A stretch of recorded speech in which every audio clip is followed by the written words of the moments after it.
তাহলে আমরা এখন শিখবো 2 নাম্বার তবকা। 1 নাম্বার তবকা আমরা শিখছি বাচ্চাদেরকে কিভাবে জবরজের শিক্ষা দিবেন। 2 নাম্বার তবকা আমরা শিখবো জবরজেরের পরীক্ষা কিভাবে নেবেন। আমি এখন পরীক্ষা নিব, আপনারা পাস করতে চান?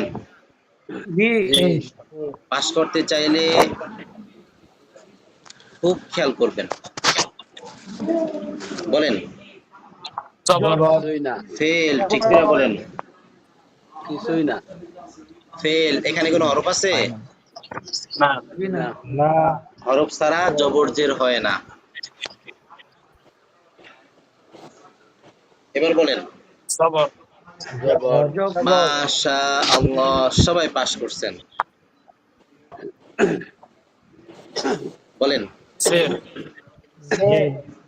জের, শাবাশ, সবাই পাস।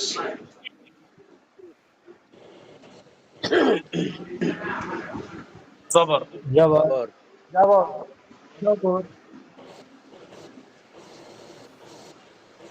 জের জের, এভাবে 29 হরফ দিয়ে জবরজেরের পরীক্ষা নেবেন, পারবেন?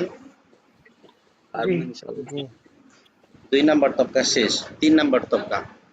1 নাম্বার তবকা শিখছি জবরজের, 2 নাম্বার তবকায় জবরজেরের পরীক্ষা নিলাম।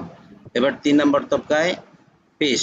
আমরা শিখবো বাচ্চাদেরকে কিভাবে পেশের পরিচয় দিবেন বা পেশ শিক্ষা দিবেন। আপনারা সকলে বোর্ডে আমার হাতের দিকে দেখতে থাকেন।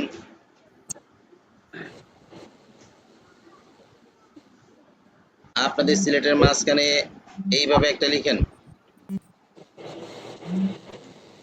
লিখেন। আপনাদের সিলেটের মাঝখানে এইভাবে একটা লিখেন।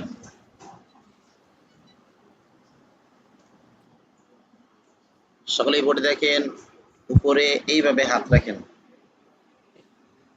উপরে এইভাবে হাত রাখেন। উপরে এক মাথা, গোলটার নাম পেশ। পরে তার নাম পেশ, উপরে এক মাথা, গোলটার নাম পেশ। পরে মাথা নাম তার নাম পেশ, উপরে এক মাথা, গোলটার নাম পেশ। পরে এক ওরে এক নাম মাথা তার নাম পেশ, উপরে এক মাথা, গোলটার নাম পেশ।